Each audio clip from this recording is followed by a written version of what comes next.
Mari kita tundukkan kepala, kita berdoa kepada Tuhan. Tuhan, pada siang hari ini kami datang bersama-sama ke hadirat-Mu. Kami sangat rindu untuk selalu dekat dan terhubung dengan Engkau. Sebab hanya Engkaulah sumber segalanya dalam kehidupan kami. Dan kami tahu jikalau kami bisa hidup sampai dengan hari ini, semuanya karena kekuatan dan anugerah daripada-Mu. Tuhan, kami tidak mau jauh daripada-Mu, sebab kami tahu di dalam Engkau ada kasih dan kuasa yang tak terbatas bagi setiap kami. Dan hati kami hanya tenang dan penuh dengan damai ketika kami menyadari bahwa kami punya Allah yang seperti Engkau, punya Allah yang begitu mengasihi kami, punya Allah yang menganggap kami begitu penting di hadapan-Mu. Dan kami bersyukur kami dipilih menjadi anak-anak yang Engkau kasihi ya Tuhan. Dan kiranya pada saat ini sebagai seorang anak, kami ingin membuka hati kami untuk menerima apa yang menjadi pesan hati-Mu kepada setiap kami. Tentu kami rindu di dalam perjalanan kehidupan kami sebagai anak-anak-Mu, kami dapat menyenangkan hati-Mu sebagai Bapa kami yang sempurna. Oleh sebab itu ya Tuhan, ajar setiap kami pada siang hari ini. Dan biarlah firman Tuhan yang kami renungkan boleh menolong setiap kami hidup berjejak di tengah dunia yang berdosa ini ya Tuhan. Ini doa kami kepadamu ya Tuhan. Kami serahkan setiap diri kami ke dalam tangan kuasa Tuhan. Hanya di dalam nama Tuhan kami Yesus Kristus, Allah kami yang hidup, kami berdoa. Amin. Jemaat dipersilahkan duduk kembali. Shalom Bapak Ibu yang dikasihi oleh Tuhan. Saya bersyukur saya dapat menikmati vibes dari KU yang kedua ini, gitu ya. Selama saya kembali ke Palembang, saya belum pernah mengikuti ibadah KU yang kedua, begitu ya. Biasanya saya selalu di KU yang ketiga, karena KU 1 dan KU 2 di sekolah minggu. Ya, ketika saya beribadah dan mengikuti rangkaian ibadah pada siang hari ini, saya sedikit kangen dengan GKI Lubuk Linggau, entah kenapa ya. Saya melihat pujiannya, apalagi pukulan drumnya Stefanus, dup-dup, wah itu. Kangen dengan salah satu rekan saya di sana yang namanya Rico Van Houten. Dia adalah drum pelayan Tuhan di gereja juga. Oke, saya bersyukur sekali untuk anugerah Tuhan yang diberikan kesempatan buat saya untuk melayani hari ini. Dan hari ini kita akan merenungkan sabda firman Tuhan yang diberikan tema seperti pohon yang ditanam di tepi aliran air. Dasar firman Tuhan pada siang hari ini terambil dari kitab Mazmur, pasal yang pertama, ayat pertama sampai dengan ayat yang ke-6. Sebelum kita bersama-sama merenungkan firman Tuhan ini, mari kita membacanya. Saya akan membacakan untuk Bapak Ibu Saudara sekalian. Bapak Ibu dapat membuka Alkitabnya atau menyimaknya secara berlahan-lahan. Demikian firman Tuhan bagi setiap kita, Mazmur 1 ayat yang pertama, di dalam judul perikop, Jalan Orang Benar dan Jalan Orang Fasik. Berbahagialah orang yang tidak berjalan menurut ajakan orang fasik, yang tidak berdiri di jalan orang berdosa, dan yang tidak duduk di komplotan pencemooh. Tetapi yang kesukaannya ialah Taurat Tuhan dan yang merenungkan Taurat itu siang dan malam. Ia seperti pohon yang ditanam di tepi aliran air yang menghasilkan buahnya pada musimnya. Tidak pernah layu daunnya, apa saja yang dilakukannya berhasil. Bukan demikian orang fasik, mereka seperti sekam yang dihamburkan angin. Sebab itu orang fasik tidak akan tahan dalam penghakiman dan orang berdosa dalam kumpulan orang benar. Sebab Tuhan mengenal jalan orang benar, tetapi jalan orang fasik menuju kebinasaan. Sedemikian jauh pembacaan firman Tuhan pada siang hari ini. Saudara yang dikasihi oleh Tuhan, di tahun 2024 saya coba mencari apa yang menjadi tren orang-orang yang hidup di tahun 2024 untuk memperoleh sebuah kebahagiaan, begitu ya. Kalau dalam bahasa gaulnya adalah agar supaya tetap waras, itu bagaimana, begitu kan ya. Nah ternyata ada satu tren-tren yang saya temukan ya, tentu saya ini googling di internet begitu. Saya coba mencari apa sih pendapat dari internet, orang banyak mencari tentang apa untuk menjadi sumber kebahagiaan di dalam hidupnya. Yang pertama adalah ternyata banyak orang yang fokus pada kesehatan mental. Banyak orang mencari tentang praktek-praktek untuk dapat konseling, terapi, yoga, meditasi, ataupun ada orang yang juga berusaha untuk membatasi waktu di mana dia scroll HP-nya gitu ya. Sehingga yang ada namanya disebut dengan digital detox gitu. Nah, memang itu tidak bisa disangkali. Tahun lalu, tahun 2024, waktu saya semasa masih di Linggau ataupun sampai di sini, masih ada gaungan yang cukup besar tentang kebutuhan mental health gitu ya. Bagaimana seseorang mengalami satu krisis dan membutuhkan penanganan secara khusus. Sehingga banyak orang untuk mencapai sebuah kebahagiaan, dia fokus di dalam kesehatan mental itu. Yang kedua, ada juga yang fokusnya adalah membangun koneksi yang lebih kuat.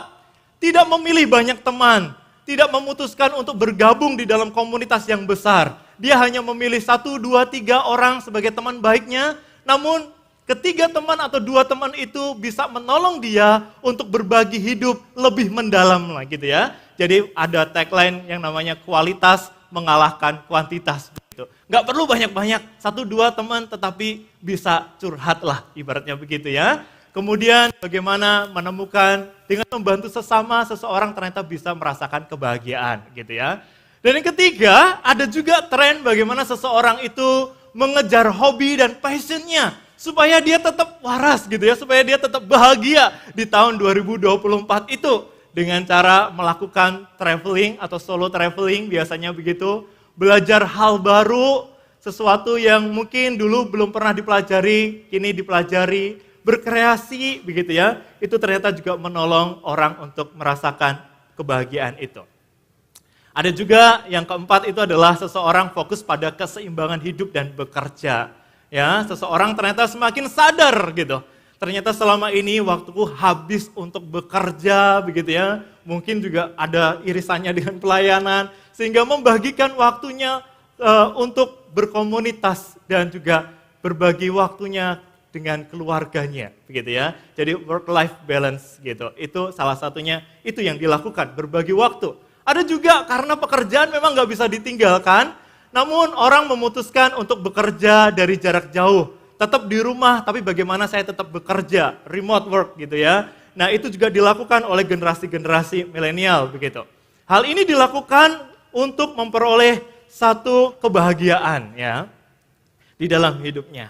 Tetapi yang menjadi pertanyaannya, kalau kita apa yang kita lakukan?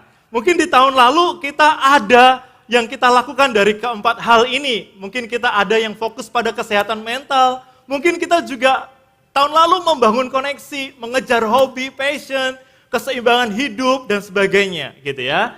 Oke, gak apa-apa kalau kita melakukan hal itu. Karena itu juga merupakan bagian daripada kebutuhan kita. Begitu ya.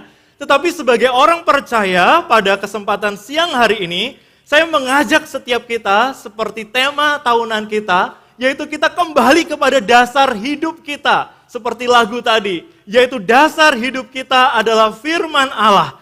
Dan kebahagiaan yang harusnya juga kita temukan melalui firman Allah yang kita miliki, Bapak Saudara. Jadi kebahagiaan orang percaya seharusnya bukan hanya menyangkut satu perasaan yang senang gitu ya. Dengan segala apa yang kita miliki, apa yang kita punya, pengalaman yang kita lewati. Tetapi kebahagiaan orang percaya seharusnya berbicara tentang kehidupan internal kita. Ketika banyak pergumulan, banyak masalah, tetapi kita masih memiliki damai sejahtera. Kita masih memiliki kesegaran hidup, kita masih memiliki kekuatan untuk menjalani. Jadi ketika ada pergumulan, ada masalah, ada tantangan dalam hidup kita tidak langsung hancur, kita tidak langsung tidak berdaya, tetapi kita masih memiliki kesegaran itu. Dan itu adalah sebuah kebahagiaan bagi orang percaya harusnya. Nah, pada kesempatan siang hari ini kita mau belajar untuk menemukan hal itu dari Mazmur 1, Saudara. Mazmur 1 merupakan satu bagian dari kitab puisi. Kitab Mazmur adalah kitab puisi. Namun Mazmur 1 bergenre puisi hikmat, yaitu Mazmur yang mengajarkan tentang hikmat Allah kepada manusia, menyatakan apa yang menjadi kehendak Tuhan terhadap diri kita, sebagaimana kita harus hidup menjalani hari lepas hari. Apakah kita akan menjalani hidup seperti atau selayaknya orang benar yang berhikmat, atau kita akan menjalani hidup seperti orang fasik atau orang bodoh, begitu ya. Karena di dalam perjalanan kehidupan kita hari lepas hari, kita diperhadapkan dengan berbagai banyak pilihan, dan di dalam pilihan-pilihan itu kita harus mengambil satu keputusan-keputusan. Dan di dalam Mazmur Hikmat itu menuntun setiap kita supaya kita tidak salah memilih atau tidak salah mengambil keputusan di dalam kehidupan kita. Karena setiap pilihan, setiap keputusan yang kita ambil setiap waktu, setiap hari, itu akan menentukan hasil akhir atau ujung daripada perjalanan kehidupan kita. Oleh sebab itu Mazmur 1 pada pagi hari ini atau siang hari ini akan menolong kita bagaimana caranya kita dapat memiliki hikmat di dalam kita menjalani hari-hari kita, supaya di ujung dari perjalanan kita bukan kematian dan kerugian yang kita alami, justru hidup dan kebahagiaan. Gitu. Ada dua hal yang bisa kita lakukan sebagai orang percaya, ya, untuk dapat memperoleh berkat atau kebahagiaan itu. Yang pertama adalah disosiasi dari orang fasik, dan yang kedua asosiasi dengan Allah. Ya, istilah ini saya ambil atau saya pinjam dari seorang profesor William Van Gemeren, gitu ya. Dia adalah seorang profesor biblika di Amerika Serikat. Disosiasi itu berarti kita tidak menjadi satu. Kita tidak bersekutu. Kita tidak bersama-sama berjalan dengan orang fasik.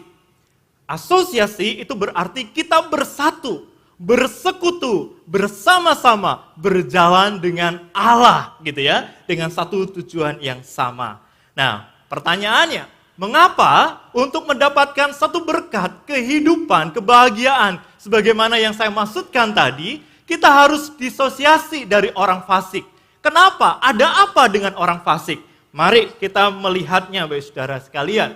Karakteristik daripada orang fasik yang diceritakan di dalam kitab Mazmur pasal 1 ini. Di ayat yang keempat dikatakan bahwa orang fasik itu seperti sekam yang dihamburkan angin, gitu. Jadi ini adalah merupakan bahasa gambaran, sekam itu adalah kulit daripada padi, gitu ya. Jadi itu sangat ringan, tidak berisi. Kalau ada petani menampi untuk memisahkan antara yang berguna dan tak berguna, pasti sekam itulah yang akan tertiup angin dan terbang, kemudian terbuang dan dibakar di dalam api, begitu kan ya. Sorry, saya agak ini. Nah, itu adalah ciri-ciri daripada orang fasik. Dia ringan, tak berisi, mudah terbawa oleh tiupan angin.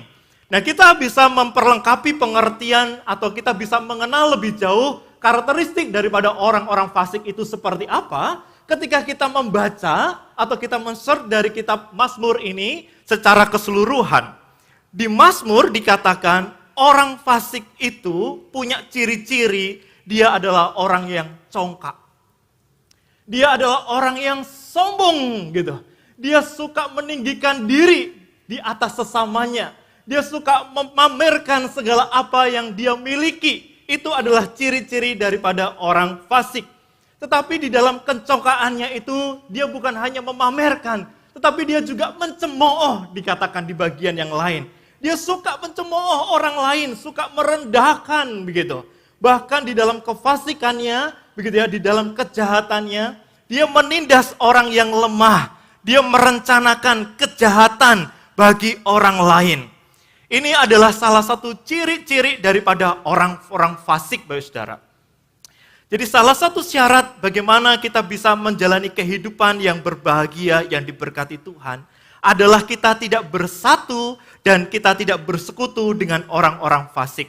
Orang-orang fasik di situ dikatakan begitu jahatnya dia, isi hatinya merencanakan kejahatan terhadap orang lain. Bahkan yang sering terjadi dikatakan orang fasik itu biasanya terjerat dengan perbuatan tangannya sendiri, gitu ya. Karena dia tidak berpikir panjang, dia hanya mengikuti arus gelombang dunia. Mana suara mayoritas, begitu kan ya? Apa yang pada umumnya dilakukan, dia ikutlah ke sana. Dia termasuk orang yang sangat mudah terombang-ambing di tengah arus gelombang dunia ini. Itu adalah ciri orang fasik. Oleh sebab itu, sangat celaka sekali Bapak Saudara sekalian, jikalau kita sebagai orang-orang percaya, kita bersatu, bergaul, meniru, dan mengikuti jalan orang fasik, begitu ya. Selain daripada itu, kita tahu juga di dalam ayat yang ke-6, firman Tuhan katakan, jalan orang fasik itu menuju kebinasaan. Memang di dalam kehidupan di dunia ini, kita kadang-kadang sulit untuk mengerti. Seperti halnya yang diceritakan di dalam kitab Pengkhotbah. Kadangkala kita menemukan orang jahat, orang fasik, hidupnya justru berkelimpahan. Mereka semakin gemuk gitu kan ya, dan bukan badannya ya, tetapi semakin makmur begitu kan ya. Mereka semakin makmur di dalam hidupnya, banyak orang yang suka, bahkan diceritakan kalau mati pun banyak orang yang mengiring sampai ke kuburan gitu. Berbeda dengan orang baik. Kadang-kadang justru kita menemukan orang baik itu sangat menderita di tengah dunia ini. Ketika dia membela keadilan, kebenaran, justru dia mengalami satu kerugian besar di dalam hidupnya. Tetapi di dalam kacamata kekristenan, Bapak Saudara, secara eskatologi kita bisa melihat nasib orang fasik itu adalah menuju kebinasaan. Mereka sekalipun di bumi ini kelihatannya makmur nih, aman-aman. Justru jalannya kok nggak pernah ketangkap-tangkap misalnya gitu kan ya. Tetapi di dalam masa depannya kita tahu orang-orang seperti itu tidak memiliki masa depan sama sekali. Karena firman Tuhan katakan orang-orang seperti itu tidak akan tahan dalam penghakiman Tuhan. Saudara. Nah, saudara yang dikasih oleh Tuhan, maka firman Tuhan di ayatnya yang pertama dikatakan apa? Berbahagialah, diberkatilah orang yang tidak berjalan menurut ajakan orang fasik, yang tidak berdiri di jalan orang berdosa, yang tidak duduk di komplotan pencemooh. Artinya apa? Aman, Bapak Saudara. Kita tidak akan terjerat sebagaimana orang fasik terjerat. Kita tidak akan terbawa sebagaimana orang fasik itu terbawa pada arus dunia. Kita tidak akan mengalami kerugian yang besar di ujung dari perjalanan kita. Karena kita memang tidak pernah bersatu, tidak pernah bergaul, meniru, bahkan mengikuti apa yang menjadi kehidupannya. Oleh sebab itu betapa pentingnya kita memiliki hikmat di dalam kehidupan ini. Kalau kita bandingkan di dalam kitab 1 Korintus pasal 15 ayat 33, di situ dikatakan begini, janganlah sesat, pergaulan yang buruk merusakkan kebiasaan yang baik. Di dalam satu konteks jemaat pada saat itu. Di tengah-tengah jemaat Korintus ada pengajar-pengajar yang sesat. Pengajar-pengajar sesat ini, jikalau diterima mentah-mentah ajarannya, akan melahirkan kehidupan moralitas yang menyimpang juga. Begitu kan ya? Sehingga Paulus mengingatkan, jangan sesat, jangan salah berpikir. Pergaulan yang buruk itu merusakkan kebiasaan yang baik. Kalau kita mau bandingkan dengan pasal 1 ayat 1 ini. Maka sangat aman sekali kalau kita tidak berjalan, berdiri, duduk di komplotan orang-orang fasik. Saudara yang dikasih Tuhan, ada pepatah yang mengatakan begini. Siapa teman Anda, seperti itulah Anda. Anda tidak perlu bercerita tentang diri Anda, tunjukkan saja siapa teman Anda dan saya tahu siapa diri Anda. Ya. Jadi Bapak Saudara yang dikasih Tuhan, kita bisa dikenali dan dengan cara kita orang lain itu mencari tahu siapa teman-teman Anda, di mana Anda berkomunitas, begitu kan ya. Sebagai manusia, ya, kita memang dibentuk dari struktur sosial di mana kita berada. Orang-orang yang ada di sekeliling kita, ya, termasuk adalah keluarga kita, gitu ya. Teman-teman kita yang seringkali kita menghabiskan waktu nongkrong bareng sama dia, berbicara banyak hal bersama dengan dia, orang itulah yang bisa mempengaruhi diri Anda, gitu ya. Jadi memang betul kita diminta untuk menjauh, tidak mendekat, tidak bersama, apalagi meniru, apalagi mengikuti yang menjadi perjalanan orang fasik. Sebab orang itu bisa mempengaruhi perjalanan kehidupan kita. Dan di ujung dari perjalanan itu sangat mengerikan kalau kita mengikutinya. Saudara yang dikasih Tuhan, sebagai orang percaya, memang kita perlu memilih teman. Ya. Memang kita perlu memilih komunitas. Kita perlu memilih teman komunitas yang mendukung kita untuk bisa bertumbuh ke arah Dia, ke arah Kristus. Mendukung kita untuk ke arah serupa dengan Kristus di dalam kehidupan kita. Jangan kita masuk Jangan kita mengikuti cara-cara, tren-tren dunia yang mungkin justru membawa kita jauh daripada keserupaan dengan Kristus. Saudara yang dikasihi oleh Tuhan, kita tahu dari ayat yang ke-6 ini, bahwa Tuhan memang tidak main-main dengan kehidupan orang fasik. Tuhan adalah Tuhan yang adil. Memang dia adalah Allah yang penuh kasih, tetapi sifat Allah yang lain, dia adalah Allah yang adil. Dia sungguh-sungguh akan menghukum, dia sungguh-sungguh akan menegakkan kekudusannya atas orang-orang yang berdosa. Dan bagian yang kedua, saudara, adalah tentang bagaimana kita berasosiasi dengan Allah untuk memperoleh berkat dan kebahagiaan itu. Bagaimana kita bersatu, bagaimana kita bersekutu dengan Tuhan. Di ayat yang kedua dimulai dengan kata tetapi. Ini merupakan satu kontras, ya. Kalau orang fasik seperti itu hidupnya dan ujungnya sangat mengerikan. Tetapi kalau orang yang kesukaannya adalah Taurat Tuhan dan yang merenungkan Taurat itu siang dan malam, dia akan seperti pohon yang ditanam di tepi aliran air, saudara. Nah, itulah yang dikatakan oleh firman Tuhan bagi setiap kita. Namun mari kita mendalami gitu ya. Orang yang memiliki kesukaan Taurat Tuhan itu seperti apa? Saya memberikan satu gambaran begini. Kalau kita memiliki satu pribadi ya, yang betul-betul kita sayangi ya, satu pribadi yang betul-betul kita cintai di dalam kehidupan kita, pasti pribadi itu adalah pribadi yang kita pikirkan. Ya. Entah itu adalah pacar, entah itu adalah pasangan hidup, entah itu adalah anak. Ya. Siapapun itu orangnya, kalau itu adalah pribadi yang sangat-sangat kita sayangi, pasti pribadi itu selalu muncul di dalam pikiran kita, saudara. Ya kan? Oleh sebab itu seperti hal demikian, kalau orang yang kesukaannya itu adalah Taurat Tuhan, maka Taurat itu yang selalu dipikirkan, saudara. Direnungkan, bukan hanya diketahui, tetapi Taurat itu dibawa di dalam kehidupan hari lepas hari orang tersebut. Maka kalau kita lihat ya, saudara, kita bandingkan di dalam bagian yang lain, di Ulangan pasal 6, bagaimana Tuhan Yesus mendidik orang tua Yahudi pada saat itu.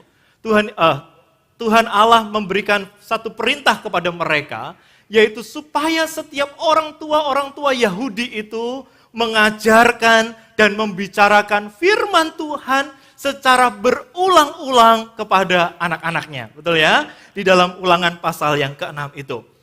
Kapan saja mereka harus mengajarkannya? Ketika mereka berbaring, ketika mereka duduk, ketika mereka dalam perjalanan, itu selalu diucapkan, diajarkan, dan dibicarakan. Gitu. Berarti ada satu intensi di mana orang-orang itu selalu memberikan perhatiannya, fokusnya membawa firman Tuhan di dalam kehidupan. Bukan hanya berhenti di situ, tetapi setiap orang tua juga diminta untuk mengikatkan firman itu sebagai satu tanda di lengan, di dahi daripada anak-anaknya. Kemudian memasuki rumah, firman Tuhan itu juga diminta untuk dituliskan di dinding rumah gitu ya, di atas pintu dan sebagainya, supaya anak-anak mereka ketika mereka dimanapun berada, mereka selalu membawa firman itu di dalam kehidupan gitu. Merenungkan firman itu siang dan malam gitu. Ada satu intensi di mana firman itu dibawa di dalam kehidupannya. Dan kalau itu dilakukan berarti itu adalah satu tanda, saudara, kalau kita memang betul-betul suka dengan firman Tuhan. Gitu. Jadi suka dengan firman Tuhan bukan hanya datang di hari Minggu saja. Kenapa datang ibadah hari Minggu? Karena suka firman Tuhan. Kalau cuma seminggu sekali itu enggak suka sih namanya. Begitu kan ya. Kalau suka itu dia selalu memikirkan, selalu mencari, selalu menceritakan, selalu mengulang apa yang dia rasakan. Perjumpaan dirinya dengan firman Tuhan itu, gitu ya. Semalam sebelum pulang kantor itu ya saya diskusi sama contoh Lukas gitu ya. Saking sudah belajarnya, bukan tentang firman Tuhan ini ya, firman Tuhan sebelumnya gitu ya. Kita itu nggak tahan kalau nggak ngomong gitu loh. Aku mendapatkan sesuatu yang baru ketika aku pelajari ini, tak gitu ya. Entah kenapa itu kayak semacam hal yang nggak bisa ditahan gitu loh saudara ya. Kalau kita serasa menemukan satu harta karun gitu ya, serasa kita menemukan kebahagiaan yang sejati di dalam firman-Nya, maka firman itu tidak akan kita biarkan di atas meja dan berdebu, tetapi selalu dekat di mana tempat kita berbaring, di mana tempat kita duduk, di mana kita beraktivitas. Selalu ada firman yang selalu terhubung dengan diri kita. Saudara, itulah ciri-ciri orang yang memiliki kesukaan di dalam firman Tuhan. Dan berkat di dalam setiap orang yang memiliki kesukaan di dalam firman Tuhan adalah seperti pohon yang ditanam di tepi aliran air. Saudara yang dikasih oleh Tuhan, pohon yang ditanam di tepi aliran air bukan berarti pohon itu terhindar dari terik matahari, betul ya? Yang namanya pohon dimanapun dia bertumbuh, dia pasti akan terkena terik matahari. Dimanapun dia tumbuh, pasti akan terkena juga tiupan angin. Entah itu sepoi-sepoi ataupun angin badai, pasti dia juga tidak terhindarkan. Saudara dikasih oleh Tuhan, sebagai orang percaya yang diminta selalu berasosiasi dengan Allah, bersatu, bergumul dan juga bersekutu dengan firman-Nya, bukan berarti, saudara, hidup kita tanpa ada pergumulan. Yang namanya manusia hidup di muka bumi pasti akan mengalami yang namanya pergumulan. Kesulitan, tantangan itu adalah teman perjalanan sejati kita sampai kita mati, saudara. Tetapi yang menjadi pembedanya, ketika kita senantiasa tinggal di dalam kebenaran Allah, senantiasa terhubung dengan sumber dan dasar dari kehidupan kita, maka kita senantiasa memiliki sebuah kesegaran di dalam menjalani kehidupan ini. Memang pohon itu ditanam di tepi aliran air. Memang itu kena terik matahari. Memang kena tiupan angin badai. Tetapi karena dia selalu terhubung dekat dengan sang sumber, dikatakan daunnya tidak pernah layu, saudara. Ada senantiasa kesegaran untuk menjalani kehidupannya. Ada senantiasa kekuatan untuk menjalani kehidupannya. Bahkan dikatakan menghasilkan buah pada musimnya. Ketika memang tepat dibutuhkan kemampuannya, memang tepat dibutuhkan kehadirannya, dia masih bisa memberikan kontribusi, dia masih bisa memberikan pertanggungjawaban terhadap kehadiran dan eksistensinya sebagai seorang percaya, saudara. Nah, saudara yang dikasih Tuhan, saya punya pengalaman di dalam bagian ini. Suatu hari saya pulang dari gereja, waktu saya di Linggau, tiba-tiba di lorong yang gelap saya ketemu sama satu pemudi saya. Dia itu jalan sendirian gitu. Saya berhenti, kemudian saya tanya, kau mau kemana? Aku mau cari makan. Udah, saya bonceng aja. Kita beli makan, habis itu kita makan bungkus ya, gitu ya. Bungkus, tapi saya nggak pulangin dia. Saya ajak ke rumah. Saya makan bertiga sama istri saya. Kemudian dia dari raut wajahnya kelihatan, dia sangat sedih sekali ya di dalam satu pergumulan. Namun di tengah-tengah makan itu kita ngobrol, dia buka sharing. Dan kami sebagai keluarga hamba Tuhan, kami juga buka kehidupan kami. Kita sharing. Kita sharing. Saya menceritakan bagaimana keadaan saya, keluarga saya, dan segala sesuatu. Tiba-tiba dia menangis, saudara. Dia menangis. Saya tanya, kenapa kamu menangis gitu? Kamu sedih ya? Apa yang kamu alami gitu? Sampai kamu muram dan kamu menangis gitu. Saya menangis bukan karena hidup saya menangis karena dengar hidup contoh. Gitu, dia bilang gitu. Contoh kok masih bisa senyum-senyum di gereja, dia bilang gitu. Ya kenapa emangnya gitu? Kalau aku jadi contoh, aku sudah gak bisa, aku gak mampu, dia bilang begitu. Saudara, saya bukan ingin membanggakan diri saya, saudara. Kekuatan saya menjalani kehidupan, ya itu dari hubungan saya dengan Tuhan. Gitu. Saya masih bisa melayani sustain gitu ya. Saya masih bisa tersenyum, saya masih bisa menyapa, saya masih bisa melanjutkan kehidupan. Itu juga karena Tuhan yang memberikan kekuatan, keteguhan ya. Tadi saya sudah hampir nangis tuh berdiri di situ, ya kan ya, dengar lagunya, apalagi lagu kesukaan saya dinyanyikan lagi ya, Tak Terbatas. Itu lagu kalau disuruh nyanyi solo tuh nggak bisa, saudara nyanyi lagu itu ya, karena lagu itu bagus banget ya. Di setiap titik proses kehidupan Tuhan ada, dan caramu mengangkatku, caramu memulihkanku, caramu tuh. Kalau kita pernah berjalan sama Tuhan, kita nggak bisa berkata apa-apa. Kita hanya bilang terima kasih Tuhan. Terima kasih, betul saudara. Dan saya rindu jemaat sekalian alami kehidupan bersama dengan Tuhan. dengan selalu terhubung dengan Allah, menikmati firman-Nya, terhubung dengan Dia, karena Dialah sumber dari segala kehidupan kita. Kalau engkau ingin memiliki kesegaran di dalam perjalanan hidupmu, engkau ingin memiliki kekuatan mengarungi dunia ini, bahkan engkau masih ingin tetap menjadi berkat bagi orang lain, satu cara yaitu adalah senantiasa bersekutu, bersatu dengan Tuhan. Tidak ada yang lainnya. Dan yang kedua, yang tadi yang pertama adalah jangan mengikuti jalan orang fasik, saudara. Ya, saudara yang dikasih oleh Tuhan, kalau kita melihat kisah di dalam Alkitab begitu ya, kita melihat pada zamannya Nuh aja, begitu ya. Nuh itu adalah orang yang tinggal atau hidup di tengah satu komunitas atau zaman yang sangat bobrok sekali, bukan? Alkitab ceritakan. Dan satu-satunya keluarga yang masih hidup saleh adalah hidup Nuh. Sehingga Nuh dan keluarganya itu selamat dari air bah. Dan Tuhan memberikan satu clue kepada setiap kita. Apa rahasianya ketika Nuh bisa terangkat dari air bah gitu, dan dia dapat memperoleh keselamatan dari Tuhan. Dan kata kunci yang Tuhan berikan kepada kita adalah karena Nuh senantiasa bergaul dengan Allah, saudara. Itu adalah kata kunci di mana Nuh bisa mengalami keselamatan, terhindar dari segala bencana yang besar yang dialami saat itu. Bahkan kata kunci itu juga yang menolong Nuh untuk bisa setia membangun bahteranya sampai 120 tahun lamanya.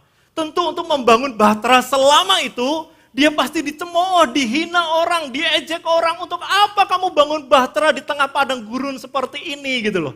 Gak ada lautan, gak ada sungai, kamu bangun perahu segede ini gitu. Tetapi karena dia senantiasa bergaul dengan Allah, dekat dan terhubung senantiasa dengan Tuhan, dia mampu melewati hari demi harinya itu di lingkungan manusia yang begitu bobrok. Dan kita bisa melihat hasil akhirnya bahwa dia diselamatkan. Bapak saudara yang dikasih oleh Tuhan, menjadi orang yang senantiasa terhubung dengan Tuhan, menjadi orang yang bertolak belakang dengan orang fasik, tentu bukanlah perkara yang mudah. Ada penyangkalan diri yang harus kita lakukan, ada salib yang harus kita pikul di dalam kehidupan kita untuk bisa berdiri sebagai orang percaya yang sejati, yang mempraktekkan kehidupan kebenaran di dalam kehidupan kita. Namun yang menjadi penghiburannya bagi setiap kita adalah begini. Kita punya Allah yang mengenal jalan orang benar. Jalan orang benar itu pasti berat. Jalan orang benar itu kadang banyak kerikil berbatuan di sana. Bahkan mungkin kita tidak mungkin sesukses orang lain. Tetapi dikatakan Tuhan mengenal sekali jalan orang benar, saudara. Dan Tuhan tidak bisa ditipu-tipu berkaitan dengan penghakimannya. Saudara yang dikasih Tuhan, kalau kita membaca di dalam kitab Matius pasal 7 ya, ayat 21 sampai 23. Di sana ketika Tuhan Yesus datang kedua kali, digambarkan ada begitu banyak orang yang mengaku dirinya sudah melayani Tuhan ya, sudah bernubuat demi nama Tuhan, sudah mengusir setan demi nama Tuhan. Tetapi apa yang Tuhan katakan kepada orang-orang itu? Maaf, aku tidak mengenal siapa kamu. Ya kan? Itu suatu akhir yang menyakitkan Bapak Saudara sekalian. Orang itu menganggap dirinya dengan berbagai aktivitas rohani yang dia lakukan, dia pasti diselamatkan. Enggak ternyata. Karena satu sisi dia hanya melakukan aktivitas agamawinya, tetapi dia tidak membawa dan tidak senantiasa terhubung firman itu di dalam hidupnya hari lepas hari, saudara. Sehingga Tuhan mencela mereka, hai engkau orang yang pembuat kejahatan. Oleh sebab itu saya ingin mengingatkan setiap kita, saudara yang kasih Tuhan, dengan kita melayani Tuhan, dengan kita melakukan aktivitas di gereja, itu bukan menjadi satu hal yang cukup buat kita masuk di dalam kerajaannya. Memang itu adalah salah satu tanda di mana kita bertumbuh di dalam iman, kita mempersembahkan diri pelayanan. Tetapi aktivitas di gereja, beribadah, itu tidak cukup untuk membawa kita sampai kepada surga. Iman di dalam Kristus yang kita hidupi hari lepas hari di dalam kehidupan kita, yang kita ejawantahkan di dalam seluruh praktek kehidupan kita, baik di dalam keluarga, pekerjaan, dan kehidupan pribadi kita, itulah yang menyelamatkan setiap kita. hanya kasih karunia di dalam iman yang hidup, yang kita hidupi hari lepas hari. Oleh sebab itu, saudara, sekali lagi, jangan turuti jalan orang fasik. Turutilah jalan Tuhan. Ya. Bersatulah dan bersekutu dengan Tuhan. Bawalah firman-Nya senantiasa setiap hari di dalam hidupmu. Dan hidupilah firman itu sampai engkau mengalami dan mengenal Sang Juru Selamat di dalam pribadimu. Biarlah firman Tuhan ini menguatkan setiap kita. Mari kita berdoa. Kami bersyukur kepadamu ya Tuhan. Pada siang hari ini Engkau memberikan firman yang hidup kepada setiap kami. Kiranya firman yang kami renungkan pada siang hari ini menolong setiap kami untuk hidup bijaksana dan berhikmat di tengah dunia ini.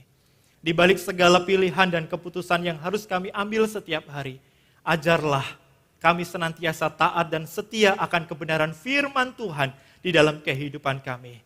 Dan begitu pula Tuhan, kami juga berdoa dan memohon kepadamu, berikan kemampuan, berikan kekuatan kepada kami untuk senantiasa membawa firman-Mu di dalam kehidupan kami hari lepas hari. Kami ingin selalu terhubung dengan Engkau. Inilah doa kami kepadamu ya Tuhan. Kami serahkan seluruh jemaat-Mu ke dalam tangan perlindungan dan kasih-Mu. Hanya di dalam nama Tuhan kami Yesus Kristus kami berdoa. Amin.